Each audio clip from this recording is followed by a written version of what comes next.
우리 교회 올해 주제표가 영육이 강건한 해, 그리고 구호가 강담두놀 임마누엘 강담두놀. 한 번 더 우리 해보겠습니다. 임마누엘 강담두놀. 제 성구 제가 읽겠습니다. 내가 내게 명령한 것이 아니냐. 강하고 담대하라. 두려워하지 말며 놀라지 말라. 내가 어디로 가든지 내 하나님 여호와가 너와 함께 하느니라 하시니라. 아멘. 자, 오늘 영육이 강건한 해 세 번째 시간입니다. 강담두놀, 강하고 담대하라. 두려워하지 말며 놀라지 말라. 왜냐하면 내가 어디로 가든지 내 하나님 여호와가 너와 함께 하느니라 하는 주의 약속의 말씀이 있기 때문에 우리가 강담두놀 할 수 있을 것입니다. 자, 그런데 그런 상황들이 두 가지 경우가 있다고 하겠습니다. 첫 번째는 적극적이고 능동적인 입장에서 그래, 내가 강하고 담대하고 두려워하지 않고 놀라지 않는 그런 삶을 살리라. 주님이 나와 함께 하시지. 이러한 입장이 있을 것입니다. 아마 여호수아 같은 경우가 그러겠죠. 모세 뒤를 이어서 이스라엘 백성을 하나님의 약속의 땅 가나안으로 이끌어가야 하는 그들, 그 특별히 대표자인 이 여호수아는 두려움과 함께 그런 마음으로 또 적극적으로 나아갔을 것입니다. 그러나 많은 경우는 소극적이고 수동적으로 그런 상황에 놓여서 살아가는 경우도 많다는 것입니다. 어쩌면 요셉과 같은 경우가 그런 상황이 아닐까 싶습니다. 원하지 않는 그런 환경, 그런 상태에 끌려다니듯이 그런 것이 주어졌을 때 매우 당황스럽고 어려운 상황에서 우리가 버텨내야 되고 그것을 또 헤쳐나가야 하는 그런 상황들이 우리들에게는 종종 있습니다. 그러나 어떤 상황이든지 내가 적극적으로 그것을 찾아 나가서 하려고 하는 의지로 하는 것이든지 또는 그런 상황에 대해서 할 수 없이 인내하면서 하는 것이든지, 그러나 그 중심은 항상 하나님을 향하고 있어야 한다는 것입니다. 하나님의 섭리와 주권을 깨닫고 그 속에서 그러한 것을 이루어가는 것이 매우 중요하다는 것입니다. 우리가 잘 아는 요셉에 대해서 생각해 보겠습니다. 요셉은 사랑받는 요셉, 야곱이 가장 사랑하는, 아버지 야곱이 가장 사랑하는 아내에게서 태어난 아이가 요셉이었습니다. 매우 어렵게 태어나게 됐죠. 시험관 아이도 몇 번 실패하고 막 아이를 얻는 그런 어떤 상황처럼 어렵게 그렇게 기대를 했던 아이가 드디어 태어났기 때문에 아버지가 얼마나 이뻐했겠습니까? 그러나 그것이 오히려 미움받는 요셉이 되게 합니다. 아버지의 편애, 사랑의 독차지, 그것으로 인해서 다른 형제의 시샘을 불러일으키기도 했죠. 또 꿈 이야기를 통해서 주제 파악을 잘 못하듯이 눈치 없이 막 이야기를 해서 잘난 듯이 말하는 것이 또 형제들의 미움을 사기도 하고요. 또 성경에 보면 고자질했다. 형님들이 하는 것을 딱 보고 있다가 좀 잘못한 거 아버지한테가 싹 일러버리고 이런 것 때문에 형들이 또 되게 미워했다라고도 기록하고 있습니다. 그렇기 때문에 형제들의 미움 속에 종으로 팔려간 상황을 우리는 잘 알고 있습니다. 굉장히 사랑받고 대우받는 것이 오히려 그것 때문에 미움받고 종이 되기도 하는, 우리의 인생엔 많은 경우가 이런 엎치락 뒤치락일 때가 많지 않습니까? 그래서 종으로 팔려갔다고 또 그러면 인생이 끝나듯이 불행한 인생인가? 결코 그렇지 않다는 것입니다. 청와대 경호실장집으로 팔려가서 그곳에서 이제 일을 하는데 매우 인정을 받는 그런 요셉의 모습이었다라는 것입니다. 또 인정을 받아서 한 자리 차지하고 내가 이제 앞으로의 뿌리를 내려서 평생 살만한 그런 기반을 마련했다고 해서 인생이 또 된 것은 아닌 것 같습니다. 그러니까 또 유혹이 있다는 것입니다. 다른 사람이 뇌물을 주면서 자, 호위대장한테 잘 말해주세요. 뭐 이런 식의 방법도 있겠지만 이 젊은 요셉에게 가장 큰 유혹은 무엇이겠습니까? 성적인 유혹입니다.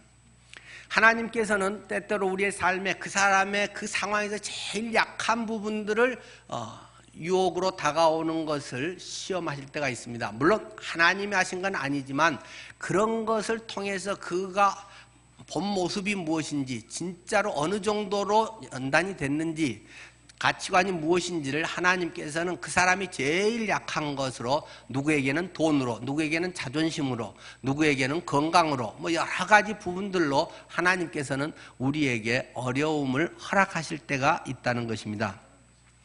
보디발 아내의 유혹을 통해서 정말 깨끗하게 살고 싶은데 그리스도인답게 바로 하고 싶어서 단호하게 그러한 타협, 그런 것을 거절하면 다른 사람들이 존경을 하고 높은 자리에 올라갈 것 같은데 안 그럴 때도 종종 있다라는 것입니다.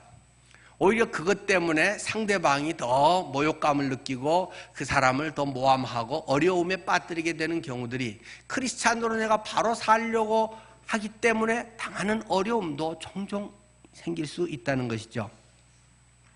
그렇게 해서 그는 뜻하지 않게 오히려 정직하게 바로 사는 것이 재앙이 돼서 감옥 생활을 하게 됩니다. 바닥으로 내려가는 그의 이제 삶을 보는데, 감옥에서 있었기 때문에 또 그러나 어떤 사람을 만나게 되죠.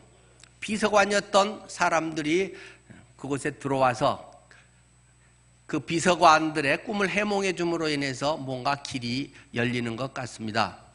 그 사람들이 나가면, 물론 한 사람은 다시 그 옛날 자리로 돌아가고 한 사람은 죽었지만, 꼭 당신네가 잊지 않고 말해 주겠습니다. 억울함을 내가 전해 주겠습니다 했지만, 많은 경우 사람들의 그런 약속은 보증할 수가 없습니다. 본인의 필요한 때, 자기의 입장에서 현실적인 문제에서는 굉장히 막 고마워하고 도울 것 같지만, 또 나간 다음에는 입장이 틀려지고 그 밀린 일도 많고 정리해야 될 것도 많고 현실적인 것은 굉장히 복잡한 게 많기 때문에 일부러 그러려고 한 건 아니지만 그냥 잊어버리게 되는 것이고, 바쁘게 살다 보니 그때 일을, 약속을 까마득히 잊어버리게 되는 거죠. 이런 세월이 뭐 한두 달 가는 것이 아니고 적어도 요셉은 감옥 생활을 2년간 하게 됐다고 성경은 기록하고 있습니다. 그러나 사람들은 잊어버리고 혹시 뭐 배신까지 했다고 할지라도 하나님은 잊어버리지 않는다. 하나님은 기억하신다. 하나님은 그 모든 것을 하나님의 섭리 가운데 이루어 가신다는 것을 깨닫게 하십니다. 그래서 하나님이 직접 왕에게 꿈을 주십니다. 왕의 꿈을 해석하게 하는 거죠. 그것을 통해서 왕이 스스로, 야, 제대로 꿈 해석할 사람 누가 없냐, 좀 찾아봐라 해서 그 잊어버렸던 그 뇌세포를 하나님께서 뒤흔들어서 비서관이, 아차, 내가 감옥에 참 기가 막히게 이렇게 해석하는 사람이 있었는데 잊어버렸습니다. 그럼 빨리 불러와라. 이렇게 해서 하나님이 본인이 안 하면 또 딴 사람을 통해서, 더 강한 사람을 통해서, 더 철저한 방법으로 하나님께서 다시 불러일으킬 수 있다는 사실입니다. 그래서 왕의 꿈을 해석하고 거기에 뿐만 아니라 적절한 대안까지 제시하는 것을 보게 됩니다. 앞으로 7년간 풍년이 들고 7년간 흉년이 듭니다. 뭐 이런 정도까지는 또 웬만큼 하면 할 수도 있겠지만, 그래서 어쩌라고, 문제가 닥쳤는데, 고난이 닥치는 데에 대해서 어떻게 할 것인지 대안이 있어야 하는 거죠. 지도자는 거기에 대한 해결책을 찾아가는 사람이고 그것이 제시가 되어야 되는 것이지, 문제만 그냥 자꾸 들추고 문제만 안다고 해서 되는 것은 아닙니다. 그렇게 해서 그러면 창고를 크게 짓고 20%씩은 비축을 하고 계속 그렇게 해서 대비를 해야 됩니다. 여러 가지 이제 창고라든가 뭐 인력 관리, 경영 관리, 많은 것들을 통해서 준비할 수 있도록 제안을 하고, 야, 내가 지금까지 중에 니같이 지혜로운 사람은 만나본 적이 없다 하면서, 물론 하나님을 믿기 때문에 신실한 그런 것도 있지만 또 실력이 있기 때문에 그 사람을 총리로 세워서 문제를 해결하게 했다라는 것을 또 성경이 우리에게 보여주고 있는 바이기도 합니다.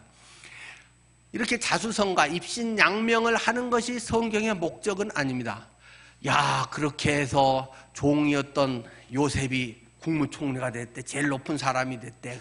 구급공무원 시험도 보기 어려웠던 애가 총리가 됐대. 와, 그렇게 높아지고 돈 잘 벌고 성공했대. 그것이 하나님 자녀들의 모습은 아니라는 것입니다.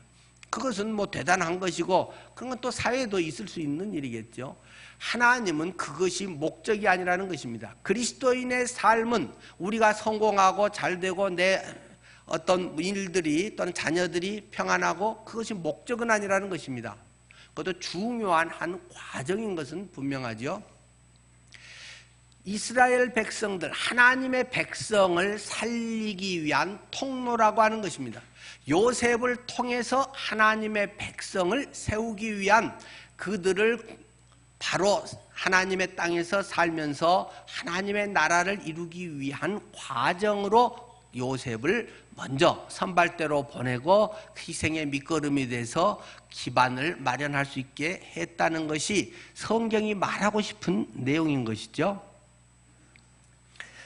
그래서 결국 야곱이랑 가족들을 모시고 와서 그 기반을 잡고 거기에서 보호된 환경 속에서 또 그들의 혈통이 이방인들과 섞이지 않고 농경사회의 문화민족들이 목축하는 조금 배척되고 학문이 발달되지 않은 이런 사람들하고 같이 결혼도 안 해주고 안 놀아주기 때문에 그들이 결혼하고 싶어도 별로 할 수가 없는 이런 상황에 고센지역이라고 하는 곳에서 몰려 살면서 그들 속에서 고유의 문화를 계속 유지를 할 수 있고 하나님의 그 소명, 하나님의 인도하심이 그 속에서 계속 확장할 수 있도록 주님이 인도하셨다는 것입니다.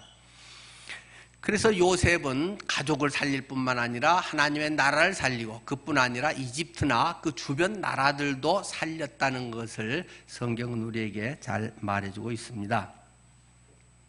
그런데 어떻게 보면 요셉의 생애 자체만으로는 좀 불행한 면도 있습니다. 그렇게 팔려 나온 뒤로 다시 돌아가서 살지도 못하고 결국 애굽에서 죽지 않습니까? 고향에 가서 정자를 짓고 사람들의 추앙을 받으면서 아름답게 살다 죽었더라. 이러면 조금 더 멋있을 것 같은데 성경은 그렇게 이야기하고 있지 않습니다. 만약에 빨리 돌아가 버리면 어떻게 되겠습니까? 요셉이 120세 때 고향으로 돌아가서 여생을 즐기니라. 이런 식이 된다면 하나님의 뜻이 이루어질 수가 없는 것이죠. 70명이 내려갔는데 몇십 년 만에 그곳에 가면은 몇 명이나 되겠습니까? 그들이 건강하게 또 자녀를 잘 낳아서 했다고 해도 한 가정에서 한 50명씩 낳았겠습니까? 네. 잘해야 한 5명, 10명이나 보통 야곱 같으면 아들 12에 딸들 이렇게 해서 많이 낳았더라도 몇십 년 사이에 10,000명, 20,000명, 10만 명 될 수는 없겠죠. 그러나 요셉 개인으로서는 다시 돌아가서 안락하게 지낸 건 아니지만 물론 이집트에서 대우받고 잘 살았잖아요. 이스라엘 백성들은 400년이라고 하는 기간 동안에 그 속에서 있으면서 수백만 명으로 늘어나게 되고 드디어 때가 참에 하나님의 섭리의 기간이 됐을 때 그들은 출애굽을 해서 약속의 땅으로 가게 됐다라는 사실입니다. 우리의 삶에서 하나님께서는 때때로 당장에 내 때에 넌 몇십 년 안에 어떤 것이 잘 해결되고 아름다운 것을 다 보기 원하지만 큰 하나님의 섭리는 그만큼 시간이 많이 걸리고 또 자기가 그 열매를 따지 못할 때도 많다는 것입니다. 우리의 삶에 우리가 하는 것은 하나님의 인도하심, 섭리, 하나님의 주권 이런 것을 철저하게 경험하면서 내가 할 몫을 감당하는 것이고 그 속에서 하나님은 크고 작은 기쁨과 은혜를 누리게 하는 것이 많이 있습니다. 그러나 결정적인 것은 또 우리의 후대 언젠간 누군가가 또 거두게 될 수도 있는 것이고, 그렇기 때문에 우리의 삶을 근시안적으로 하나님이 나를 사랑하셔서 복되게 하셔서 내 때에 뭔가를 다 거두게 하실 수도 있고 안 할 수도 있다는 그러한 긴 안목의 넓은 관점을 갖는 것은 필요할 것입니다. 이러한 일을 하는데 하나님께서는 많은 요셉을 훈련시켰다는 것을 보여주고 있습니다. 곡식을 잘 관리할 수 있는 그런 지혜, 또 형들의 상태도 잘 파악해서 여러 번 형들을 테스트한 그런 내용도 기록되어 있지 않습니까? 단지 만났다고 해서 형님 요셉이에요 하고 첫 번 만났을 때 하면 많은 문제가 또 생겼겠죠. 그들의 형들의 지금 관계가 어떤지, 아버지나 동생 베냐민은 어떤지, 그 여러 가지 지금 그들이 거기에서 어떻게 지내는지 많은 것을 점검할 필요들이 있는 것이고, 하나님의 일을 하면서 여러 가지 다양한 방법, 다양한 정보, 다양한 것들을 잘 분별하고 종합하고 상황 파악을 해서 아주 적시에 적절한 것을 하는 것이 지혜고 또 능력일 수도 있는 것입니다.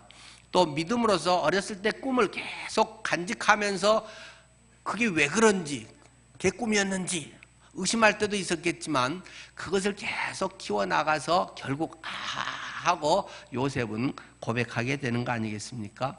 또 많은 것에 중요한 것은 인내한 그런 삶을 성경은 제시해주고 있습니다.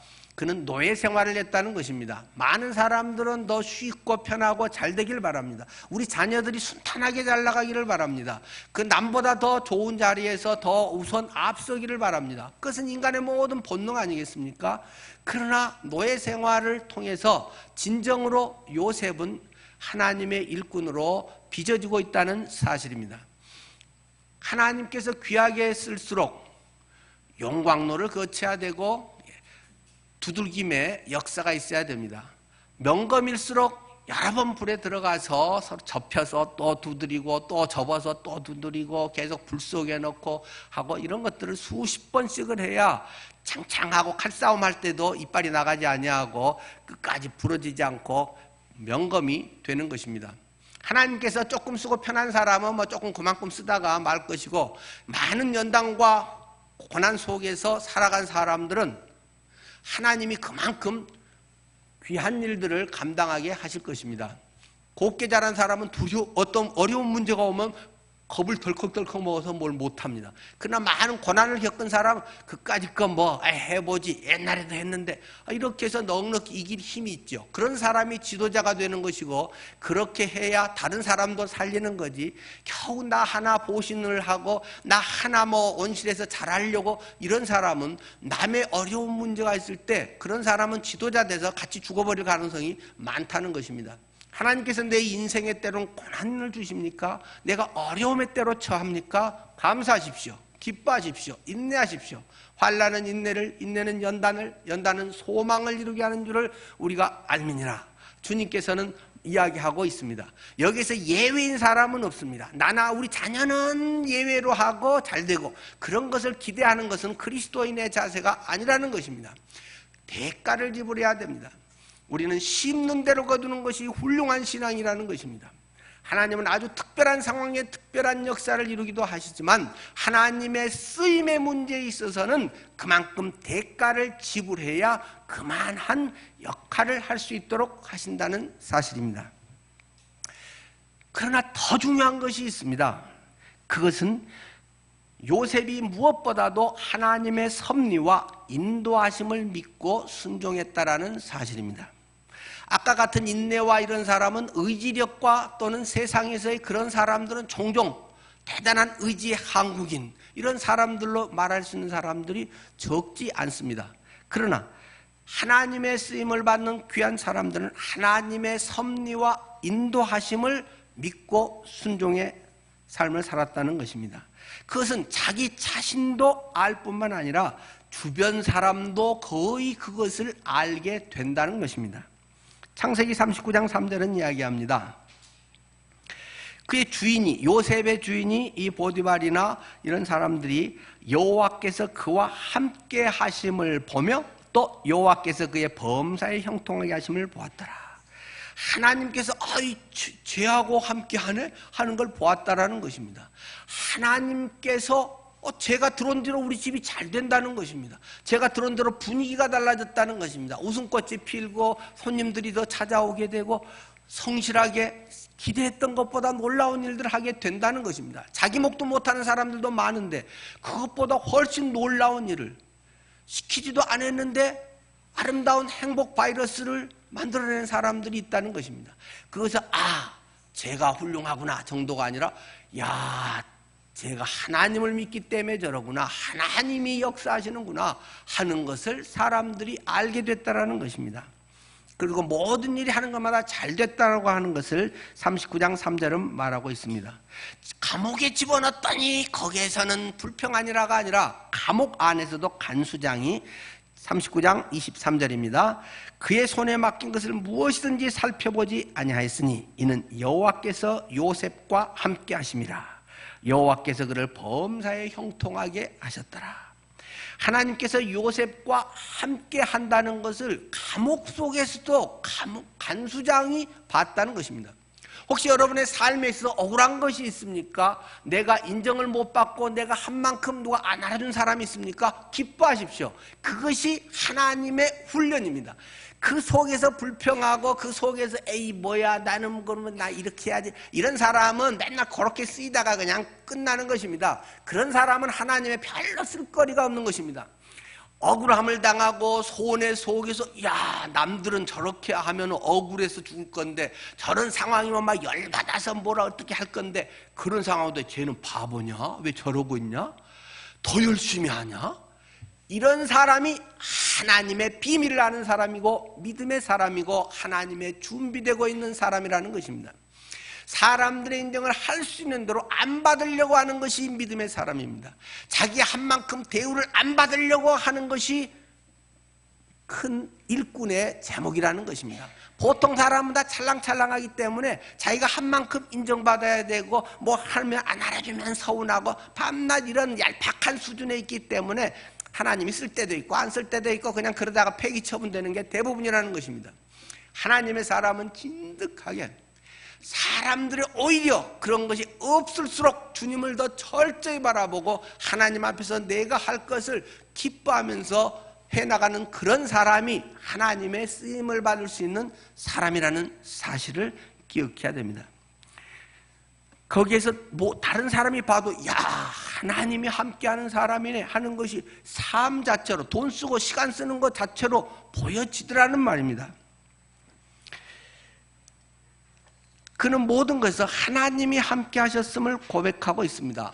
뭐 자랑할 거리도 없지요. 뭐 요셉이 17살에 거기 와서 뭐 인류 대학을 다녔겠습니까? 거기서 언제 돈을 벌어서 뭘 한 적이 있습니까?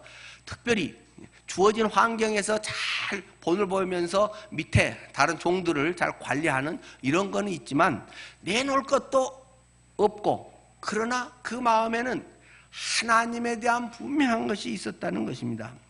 왕 앞에서 그는 이런 대답을 41장 16절에 하고 있습니다.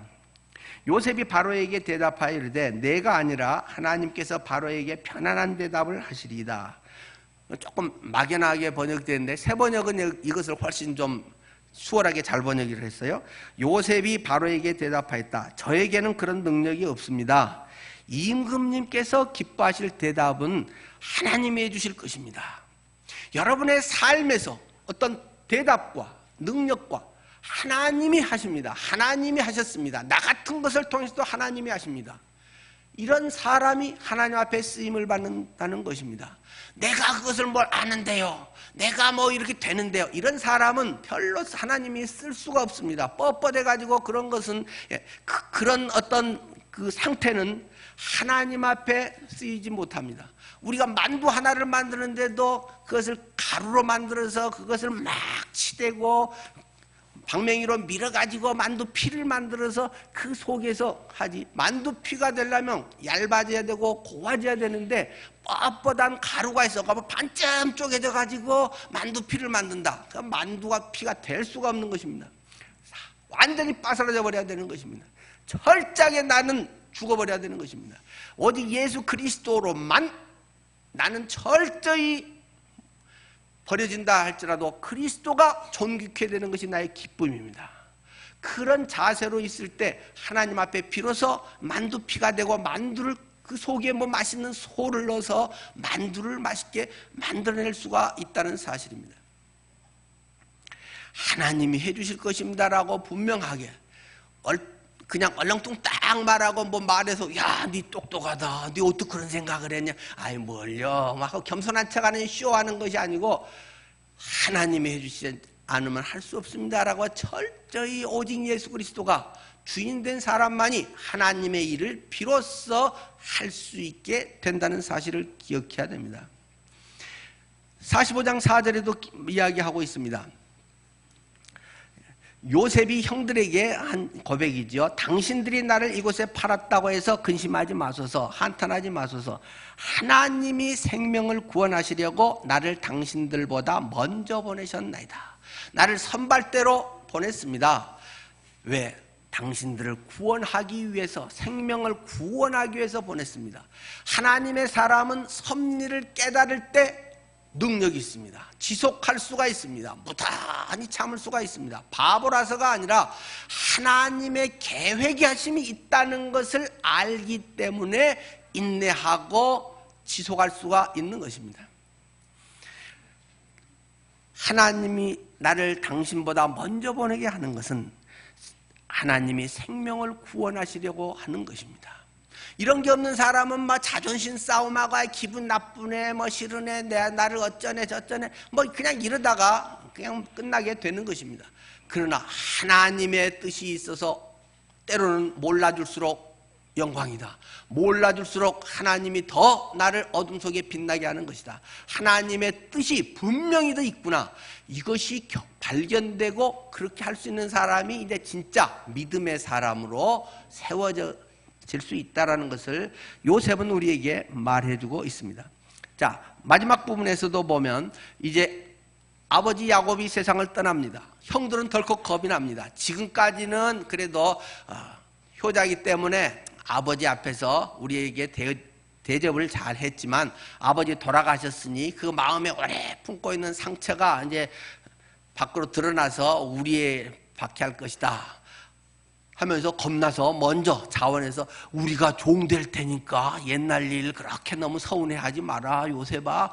형들이 그렇게 나와서 고백을 했다는 것입니다. 창세기 45장 15절부터 21절 내용이죠. 그때 20절 이렇게 이야기합니다. 당신들을 나를 해하려 하였으나, 분명하게 요셉은 안다는 것입니다. 아이 뭘요, 뭐 나 잘되라 그랬겠지요, 뭐 이렇게 그냥 얼렁뚱땅 넘어간 것도 아니고, 당신들 맞아요, 나를 해하려고 한 건 분명한 사실입니다. 이런 팩트가 분명하게 당신이 나를 괴롭히고 당신 이익 보려고 내 거 뺏어가고 사실이에요. 나 잘 알아요. 그러나 하나님은 그것을 선으로 바꾸사 오늘과 같이 많은 백성의 생명을 구원하게 하시려 하셨나니. 하나님은 당신들의 악을 선으로 바꿨습니다. 바꾼 분은 내가 마음이 착하고가 아니라 하나님이 바꾸신 것입니다. 하나님이 바꿔서 오늘과 같이 바꾸사 많은 백성의 생명을 구원하게 하시려는 하나님의 더 큰 뜻 가운데 진행된 과정이지, 분명히 당신들은 나를 왕따시키고 괴롭히고 태움에 나를 올렸지만은 당신 인간의 온갖 계획을 뛰어넘는 하나님의 섭리 역사는 그럴수록 더 놀라운 향기를 발휘하게 했습니다. 백합이 찢어질수록, 가시나무에 찔릴수록 그 향기가 더 훨씬 멀리까지 퍼져가는 법칙처럼 하나님은 이렇게 요셉을 쓰신다는 것을 자신은 알고 있다라는 것입니다. 그렇기 때문에 내가 오히려 당신들 해코지 안 하겠습니다, 넘어가 주지요가 아니라 당신들과 우리 자녀들까지도 내가 기르리다 하면서 뒤에 내가 계속 자자손손 책임질 거니까 걱정 마세요 이야기할 수 있다는 것입니다. 이런 게 진정한 내적 치유라고 하는 것이죠. 내적 치유, 옛날 거 이야기해봐. 그러면 옛날에는 상처가 있어서 어휴 맞았구나, 어휴 힘들었겠다, 그걸 어떻게 품고 있었니, 뭐 조금 도움이 되는 것이겠지만, 진정한 내적 치유라고 하는 것은 오히려 그것이 하나님의 더 놀라운 섭리였구나. 그때 내가 그 상처를 받고 충격을 받았기 때문에 대충 살지 않았구나. 그냥 이 정도 안주하고 폼재지 않았구나. 하나님이 철저하게 나를 밀을 가루로 만들어 버리셨구나. 콩가루가 되게 하셨구나 하는 걸 알고 비로소 쓰임을 받게 됐다라는 것입니다. 그렇기 때문에 오히려 그것이 더 감사합니다. 그 일이 없었으면 어쩔 뻔했어. 나를 박해해 준 것이 너무 고마워. 나 선물 사다가 갖다 드려야지. 이런 마음이 생겼다고 하는 것입니다. 자녀들까지 책임진다는 건 얼마나 어려운 일이겠습니까? 형제는 뭐 12명하고 또 누나들이 있고 그렇지만 자녀들은 몇 배나 많은 것입니다. 그래서 하나님의 역사가 이렇게 나타나게 됐던 것을 우리는 경험하게 되고, 이런 사람이기 때문에 강담 두 놀로 환경을 뛰어넘어서 하나님의 일을 할 수 있었다라고 하는 사실입니다. 우리의 주인 되신 예수 그리스도를 통해서 우리의 삶이 온전하게 하나님에게 드려지기를 바랍니다. 어려움들이 강담 두 놀 임마누엘의 주님으로 인해서 승리되는 신앙의 고백이 되기를 바랍니다.